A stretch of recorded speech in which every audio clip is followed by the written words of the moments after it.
रांची में सीएम से मिले राष्ट्रीय युवा शक्ति के प्रतिनिधि मंडल। मुख्यमंत्री आवासीय कार्यालय पर की मुलाकात, सीएम के सामने रखी अपनी बात। झारखंड मंत्रालय के सभागार में नियुक्ति पत्र वितरण समारोह आयोजित, सीएम ने नियुक्ति पत्र किए वितरित, सभी नवनियुक्त सहायक आचार्य को दी शुभकामनाएं। घाटशिला में मुख्य निर्वाचन पदाधिकारी ने ली बैठक में कई अधिकारी रहे मौजूद, आगामी उपनिर्वाचन को लेकर हुई चर्चा। रांची में बीजेपी प्रदेश कार्यालय में प्रेस वार्ता आयोजित, दीपक प्रकाश ने प्रेस वार्ता को किया संबोधित, सीएम सोरेन पर साधा निशाना।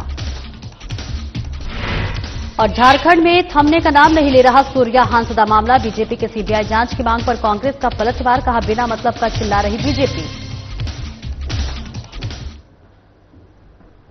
नमस्कार, स्वागत है आपका, मैं हूं आपके साथ सपना दीपक वद्देशिया। बुलेटिन का आगाज करेंगे मुख्यमंत्री हेमंत सोरेन से आज कांके रोड रांची स्थित मुख्यमंत्री आवासीय कार्यालय में राष्ट्रीय युवा शक्ति के एक प्रतिनिधिमंडल ने मुलाकात की।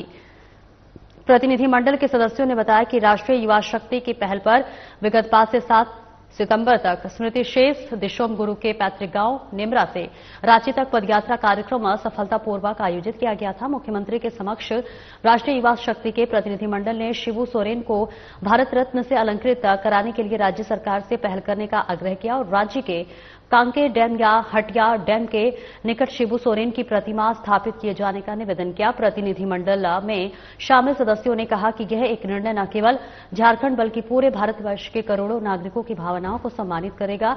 मौके पर मुख्यमंत्री हेमंत सोरेन को प्रतिनिधिमंडल ने शामिल सदस्यों ने स्मृति दिशोम गुरु शिबू सोरेन के पैतृक गांव निमरा की पवित्र मिट्टी भेंट की।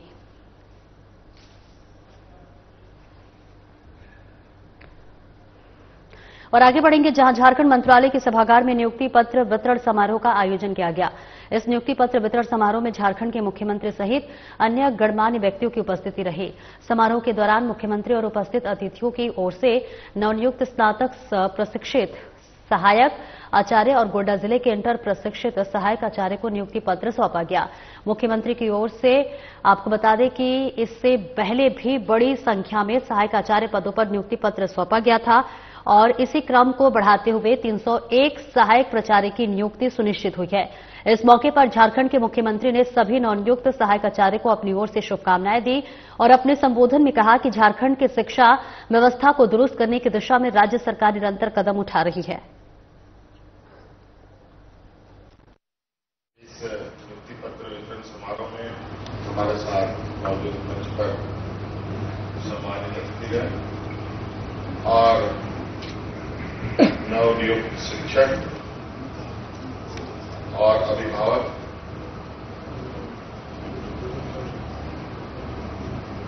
आज फिर से शिक्षा के क्षेत्र में एक और कदम हम लोग आगे बढ़े और शिक्षा के क्षेत्र में मजबूती से आगे काम करने में आपका सहभागिता और आपका सहयोग सरकार के साथ सुनिश्चित किया गया है। लगातार राज्य की शिक्षा व्यवस्था कैसे बेहतर इस पर नित नए कदम उठ रहे हैं, चाहे वो प्राथमिक शिक्षक हो, माध्यमिक शिक्षक हो, कॉलेज के डिग्रीधारित शिक्षा हो, इंजीनियरिंग हो, मेडिकल हो या उससे भी ऊंचा हायर एजुकेशन के लिए हर क्षेत्र में सरकार राज्य के आने वाली पीढ़ी का भविष्य बनाने में और उनके भविष्य को राज्य से जोड़ने में लगी हुई।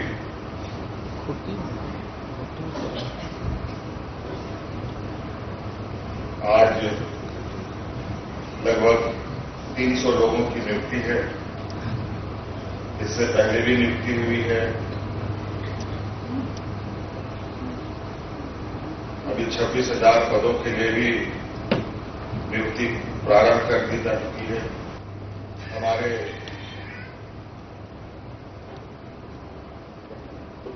कई माता पिता ऐसे हैं जिन्होंने पढ़ाई नहीं, लेकिन जीवन में वो काफी प्रैक्टिकल रहे हैं। अपने अनुभव के आधार पर अपने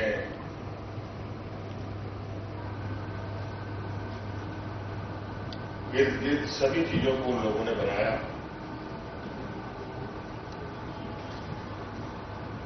उस समय की शिक्षा पद्धति कुछ और थी।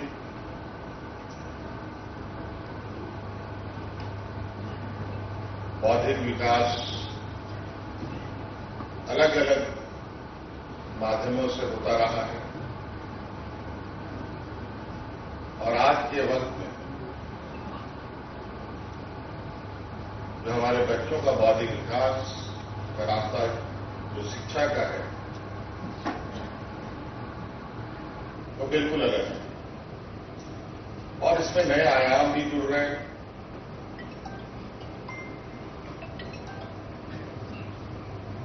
जहां बच्चे किताब, कलम, कॉपी का उपयोग करते हैं। एक समय में छोटे छोटे बच्चे कॉपियों की जगह स्लेट यूज करते थे।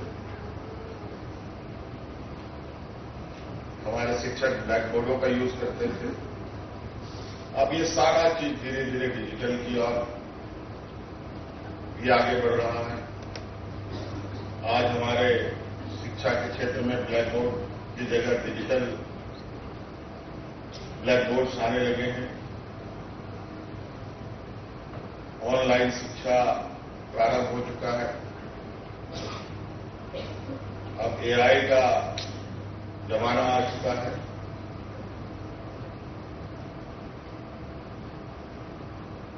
इस पैमाने को देखें तो आज हम बहुत पीछे हैं।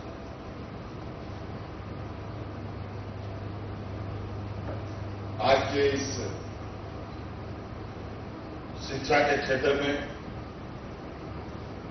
आगे बढ़ने के लिए हमें अपनी रफ्तार बढ़ानी पड़ेगी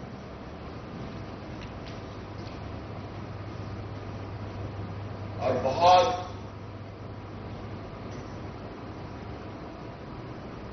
सारी कमियां, बहुत सारी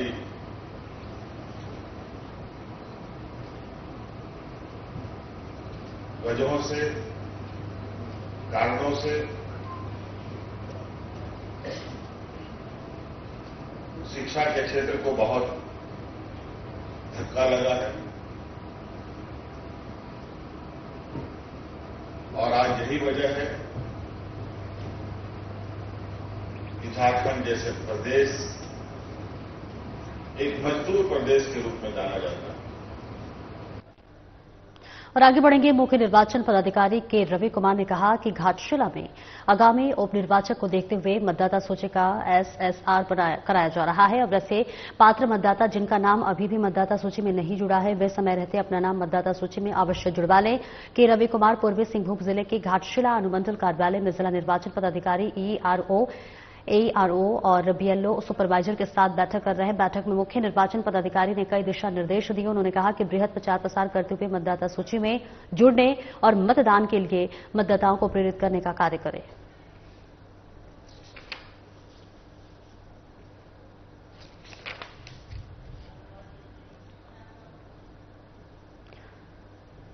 और आगे बढ़ेंगे। रांची में प्रदेश बीजेपी कार्यालय में पूर्व प्रदेश अध्यक्ष और सांसद दीपक प्रकाश ने प्रेस वार्ता को संबोधित किया। भारतीय जनता पार्टी पूर्व प्रदेश अध्यक्ष ने संवाददाताओं को संबोधित करते हुए सूर्या हांसदा के साथ हुए प्रकरण पर सवालिया निशान खड़े करते हुए सूर्या हांसदा प्रकरण मुठभेड़ को फर्जी करार दिया और इसका सीधा आरोप वर्तमान राज्य सरकार पर लगाया। उन्होंने राष्ट्रीय अनुसूचित जनजाति आयोग की रिपोर्ट का हवाला देते हुए कहा कि संथाल के आदिवासी अगुआ सूर्या हांसदा की कथित फर्जी मुठभेड़ को संदेहास्पद मानते हुए सीबीआई जांच की अनुशंसा की है और इस बीच आयोग ने स्पष्ट किया है कि न्याय सुनिश्चित कराना राज्य सरकार की जिम्मेदारी है। तो वहीं पूर्व बीजेपी अध्यक्ष दीपक प्रकाश ने सूर्या हांसदा प्रकरण के कई बिंदुओं पर भी प्रश्न चिन्ह खड़ा किया है। घना जंगल नहीं था, वहां पर मुठभेड़ 1 घंटे दिखाया गया, लेकिन कोई गोली के निशान कहीं पर अगल बगल, कहीं आस पड़ोस में कहीं पर देखा नहीं गया। इतना ही नहीं, कोई गवाह भी नहीं है कोई गोली की आवाज सुनने का, किसी प्रकार के विस्फोटक चीजों की आवाज का भी कोई वहां आवाज है। और सबसे दुर्भाग्य है कि वहां पर कोई, जहां पर घटना घटती है तो क्राइम सीन को, जहां पर घटना की प्रकार की घटती है तो उसको सुरक्षित किया जाता है, वहां पर कोई नहीं। और जब ये लोग गए तो वहां पर एसआईटी के जो प्रमुख है, जिनके माध्यम से कहा गया, एसपी ने कहा कि एसआईटी के नेतृत्व में गोली चला है, मुठभेड़ हुआ है, वो भी उपस्थित नहीं हुए। संबंधित थाना प्रभारी भी वहां पर कोई उपस्थित नहीं हो पाए और पूरी तरह से मामले को दबाने के लिए साजिश रची गई है। ये इनके रिपोर्ट में कई जांच के तथ्यों से चीजें स्पष्ट हुई हैं। और झारखंड के सूर्या हांसदा के एनकाउंटर का मामला थमने का नाम नहीं ले रहा है। एक तरफ बीजेपी इसे गंभीर मुद्दा बताते हुए सरकार से सीबीआई जांच की मांग कर रही है, तो वहीं सरकार इसे अपराधियों का खात्मा बता रही है। प्रदेश प्रवक्ता कांग्रेस ने कहा है कि बीजेपी के पास सरकार के खिलाफ किसी प्रकार का टिप्पणी करने का मौका नहीं मिल रहा है, जिसको लेकर बिना मतलब का एक अपराधी बनाकर चिल्लाने का काम कर रही है।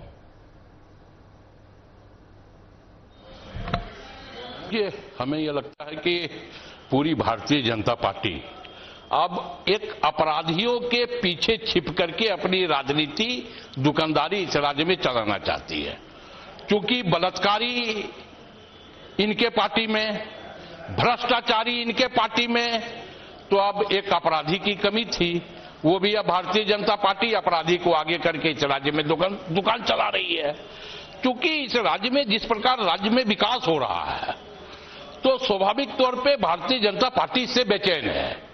एक तरफ वोट चोरी से पूरी तरह भाजपा घबराई हुई है और राज्य में बिना केंद्र के सहयोग का हम राज्य के अंतिम व्यक्ति तक विकास की किरण पहुंचा रहे हैं।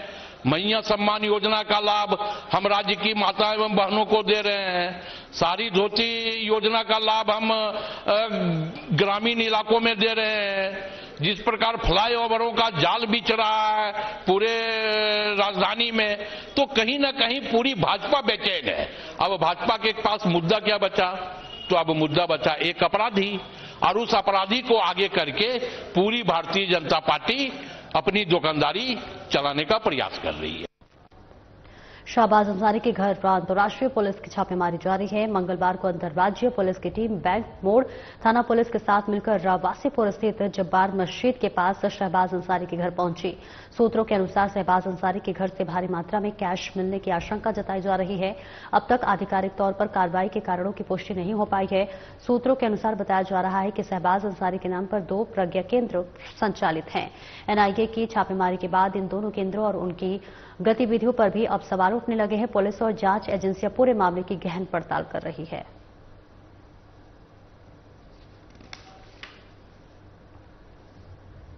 और आगे बढ़ेंगे। संथाल परगना प्रमंडल के आईजी शैलेंद्र सिन्हा 1 दिवसीय साहिबगंज दौरे पर रहे। वहीं साहिबगंज पहुंचने के बाद आईजी ने कहा कि साहिबगंज जिले के साथ साथ पूरे संथाल परगना में विधि व्यवस्था को सुदृढ़ करने के लिए बहुत जल्द आयुक्त दुमका की अध्यक्षता में सभी जिलों के डीसी और पुलिस कप्तानों के साथ मीटिंग होगी, जिसमें पूरे इलाके में विधि व्यवस्था को और बेहतर बनाने पर चर्चा होगा। इसके बाद साहिबगंज के बराहरबा एसडीओपी कार्यालय में वार्षिक निरीक्षण करते हुए कार्यालय के दैनिक पंजी अपराध अनुसंधान और क्षेत्र की विधि व्यवस्था का अवलोकन किया तो वहीं जिले के एसपी सहित सभी पुलिस अधिकारियों को आगामी पर्व त्योहार को देखते हुए कई महत्वपूर्ण दिशा निर्देश भी दिए। इस दौरान कई थाने के प्रभारी मौजूद रहे। रूटीन वर्क का एक पार्ट है जिसमें जो भी वरीय स्तर के पदाधिकारी हैं फील्ड में, वो जोनल आईजी हों, डीआईजी हों, हमारे एसपी हों, सबके क्षेत्रांतर्गत जो उनके प्रतिष्ठान हैं उनका निरीक्षण किए जाने का प्रावधान है और उसी आलोक में आज मेरे द्वारा अनुमंडल पुलिस पदाधिकारी बढ़ावा के कार्यालय का निरीक्षण किया जा रहा है। जड़ में ये है कि हमारी जो एक तो पहला पुलिस की जिम्मे जो बड़ा काम होता है वो विधि व्यवस्था होती है कि जिले के जो हमारे वरीय पदाधिकारी हैं एज ए पुलिस अधीक्षक हमारे पास अभी अमित आपके सामने हैं और जो डीसी हैं तो लॉ एंड ऑर्डर है। और बेरमो के सीसीएल केंद्रीय अस्पताल ढोरी के प्रांगण में अमृत दवा दुकान का उद्घाटन डॉक्टर अंजुला निशी मांझी और केंद्रीय अस्पताल के मुख्य medical officer doctor Sanjay Sinha ने संयुक्त रूप से दीप प्रज्वलित कर किया। इस अवसर पर अन्य डॉक्टर उपस्थित रहे। बताया गया है कि यह दवा दुकान खुलने से आम नागरिकों को ब्रांडेड कंपनी की दवा 20% से लेकर 60% तक सस्ती दर पर उपलब्ध रहेगी।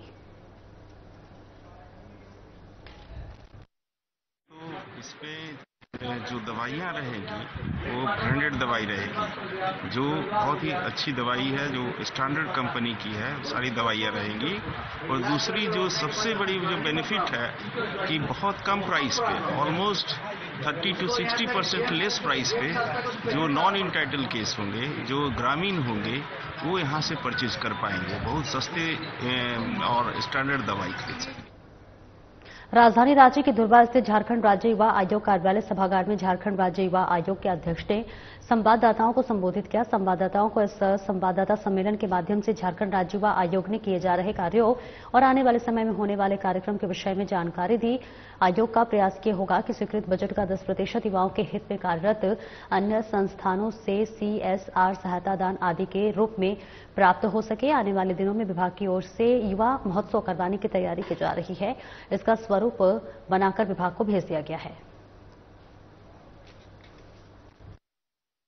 केंद्र सरकार की बहुत सारी योजनाएं हैं, जैसे कौशल विकास की, बाकी सारी चीजों की योजनाएं हैं, पर जहां अभी देखा जा रहा है कि वो जो फेडरल स्ट्रक्चर रहता है कि भाई केंद्र और राज्य एक साथ आगे बढ़ते हैं, तो बहुत सारी चीजें हैं जिसमें लगता है कि भाई कोऑर्डिनेशन की थोड़ी सी कमी आ रही है। बट जहां पे भी हमें लगता है कि कोई कमी आ रही है वहां पे हम अपने रिकमेंडेशंस भेजते हैं और कोशिश करते हैं कि वो ठीक हो जाए। और दुर्गा पूजा को लेकर धनबाद एसएसपी प्रभात कुमार ने विभिन्न चौक चौराहों का निरीक्षण करते हुए पुलिस पदाधिकारियों को ट्रैफिक व्यवस्था दुरुस्त करने के निर्देश दिए। साथ ही पूजा के दौरान अतिरिक्त भीड़ को देखते हुए वैकल्पिक मार्ग तैयार कर पब्लिक को पहले से सूचित करने की बात कही। इस दौरान एसएसपी ने कहा कि दुर्गा पूजा की सुरक्षा व ट्रैफिक दोनों की चुनौती होती है। इसके विपरीत इसके लिए पंडालों के आसपास विशेष बल की तैनाती की जाएगी, जिससे कि दुर्गा पूजा शांतिपूर्ण और सुरक्षित माहौल में संपन्न हो सके।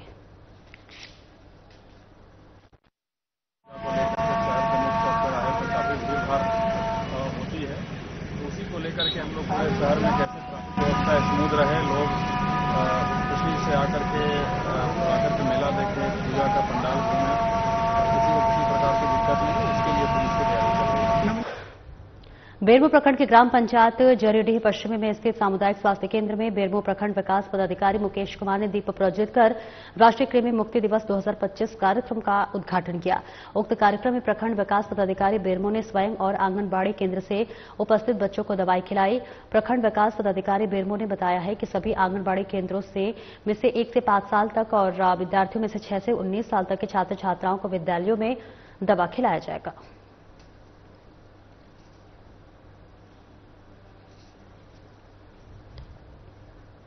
साल 2024 से साल 2025 तक लातेहार में कुल 814 एकड़ जमीन पर लगे अवैध अफीम की खेती को नष्ट किया गया। उक्त जानकारी मंगलवार की दोपहर 2 बजे मादक द्रव्यों के सेवन का युवाओं पर प्रभाव को लेकर आयोजित मीडिया प्रतिनिधियों के साथ एक संगोष्ठी में लातेहार सूचना और जनसंपर्क पदाधिकारी डॉक्टर चंदन ने दिया। उनके कार्यालय कक्ष में अफीम की खेती से होने वाले दुष्प्रभाव के बारे में लातेहार जिला के इलेक्ट्रॉनिक और प्रिंट मीडिया के प्रतिनिधियों के साथ एक संगोष्ठी आयोजित की गई थी। इसके माध्यम से हम लोग यह बताने का प्रयास कर रहे थे कि लातेहार जिला के बहुत से अंचल में अवैध अफीम की खेती की जा रही है, जिससे यहाँ के युवा भटकाव की ओर जा रहे हैं। आर्थिक रूप से बहुत भारी नुकसान हो रहा है। सामाजिक और सांस्कृतिक रूप से हमारा जिला पिछड़ेपन के कगार पर जा रहा है।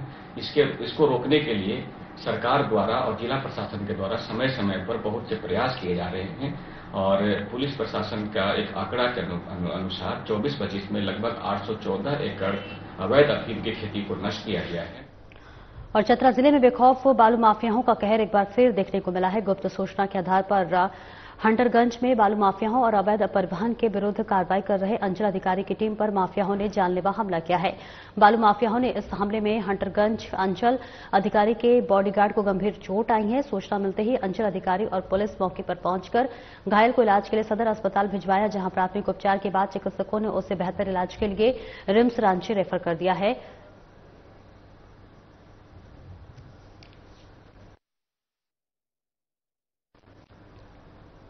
और मामला धनबाद जिला के सराय ढेला थाना अंतर्गत जगजीवन नगर नूतन डीह की है, जहां अंतर जातीय प्रेम विवाह पर पति पत्नी रहते थे और इस बीच करीब 2 साल होने चला था प्रेम विवाह का सफर। मृतक के माता के अनुसार मृतक अनुपम मिश्रा ने मृत्यु के पहले उन्हें ऑडियो कॉल करके पत्नी अनुष्का सिंह के बारे में कहा था कि मेरी पत्नी हर समय प्रताड़ित करती है, मुझे जान से मार देगी।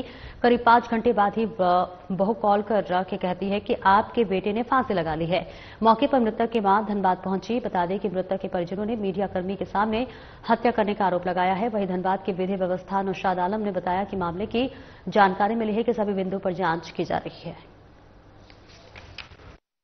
पूरा मामला सर पहले भी मतलब कल क्या हुआ ना कि मेरा भैया कॉल किया मम्मी को 11:31 एग्जैक्ट टाइम पे। पहले वो ऑडियो कॉल किया, फोन करके बोला मम्मी हमको ये बहुत ज्यादा टॉर्चर कर रही है, हम नहीं बचेंगे, हमको मार देगा ये लोग। इससे पहले भी वो घर पे कॉल करता था, रोता था कि हमको मारती है, हमको उसका पूरे बॉडी पर हमेशा मारने का निशान नोचने का हमेशा रहता था। कल भी जब वो कॉल किया तो मम्मी बोली बाबू तुम घर आ जाओ, तुम यहाँ आ जाओ, तुम नहीं रहना, तुम आ जाओ मेरे पास आ जाओ। हम उसके बाद फिर 11:31 तक तो सब ठीक था। उसके बाद अचानक से ये 3-3:30 बजे कॉल करती है, बोलती है कि वो मतलब नहीं रहा। 11 बजे दिन में फोन किया था कि हमको पूरा हम टॉर्चर हो गए मम्मी, अब हम नहीं बचेंगे। तो फिर हम बोले बेटा तुमको क्या दिक्कत है तो तुम मेरे पास आ जाओ। कुछ नहीं बोला और फोन काट दिया। उसके बाद फिर हमको 4 बजे फोन जाता कि फांसी लगा लिया है वो। तो हम लोग जल्दी से यहाँ पे हॉस्पिटल आए, लेकिन तब तक मेरा बेटा नहीं बच्चा मर चुका था। इतने दिन से इन लोग का प्रेम विवाह था, कभी बीच में ऐसा कुछ आपको जो अंदेशा लग रहा हो कुछ अनहोनी हुई हो? अनहोनी तो नहीं सर, लेकिन दोनों हमेशा लड़ते रहता था। सरायढेला थाना अंतर्गत नूतन नगर में एक व्यक्ति द्वारा फांसी लगा लेने की सूचना प्राप्त हुई थी, जिसपे पुलिस तत्काल जाके इंक्वेस्ट करके उसको पोस्टमार्टम के लिए भेजा है। परिजनों द्वारा जो भी एलिगेशन लगाया जा रहा है उसका विधिवत जांच किया जाएगा। जांच में जो तथ्य आएंगे उन्हीं के आलोक में आगे कार्रवाई की जाएगी। और बुंडू अनुमंडल के तमाड़ थाना क्षेत्र के भोर्रा सुडीह जंगल में 13 सितंबर को बरामद सिरकटी लाश मामले में पुलिस ने सनसनीखेज खुलासा किया। मृतक की पहचान गांव के ही सुरेश स्वांसी के रूप में हुई थी। डीएसपी बुंडू ओम प्रकाश ने प्रेस कॉन्फ्रेंस के माध्यम से जांच में जमीनी विवाद की हत्या की वजह निकली। पुलिस ने विशेष छापेमारी कर 2 आरोपियों को गिरफ्तार कर लिया और एक फरार है। उनकी निशानदेही पर हत्या में प्रयुक्त हथियार और मोबाइल फोन भी बरामद किए गए हैं।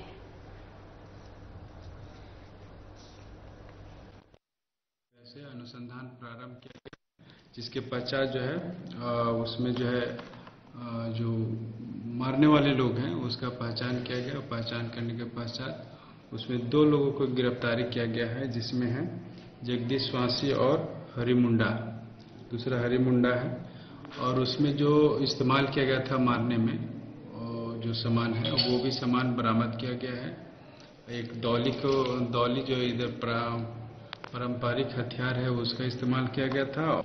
उसके बाद एक अभियुक्त जो है अभी भी फरार है, उसको भी हम लोग छापामारी कर रहे हैं और जल्दी उसको भी हम लोग अरेस्ट कर लेंगे। तिलैया डैम का लगातार हो रही बारिश के कारण जलस्तर बढ़ गया है। वहीं डैम की सुरक्षा के मद्देनजर 4 फाटक खोलकर डैम के पानी को डिस्चार्ज किया जा रहा है। डीवीसी प्रबंधन की ओर से मिली जानकारी के अनुसार बीते सोमवार की रात 9:30 बजे डैम के 4 गेट खोले गए हैं। वहीं डैम का फाटक खोले जाने से पहले डीवीसी प्रबंधन की ओर से आसपास के गांव में माइनिंग के जरिए लोगों को अलर्ट कर दिया था। वहीं डीवीसी प्रबंधन ने लोगों को डैम और नदी से दूर रहने की सलाह दी है।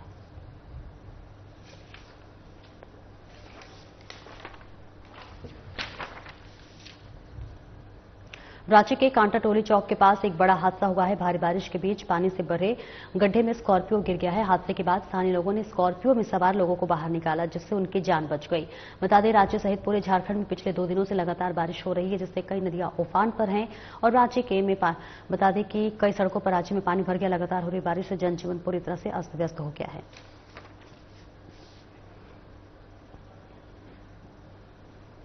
चतरा जिले में लगातार हो रही बारिश ने आमजन का जीवन बेहाल कर दिया है। मंगलवार को हुई हल्की लेकिन लगातार वर्षा के बाद शहर की कई मुख्य सड़कों और मोहल्लों में जल जमाव की समस्या गंभीर रूप ले चुकी है। स्थानीय लोगों का कहना है कि नालियों की उचित व्यवस्था नहीं होने से बरसात का पानी सीधे सड़कों पर जमा हो जाता है। कई जगह सड़कों पर गड्ढे होने से स्थिति और खतरनाक हो गई है।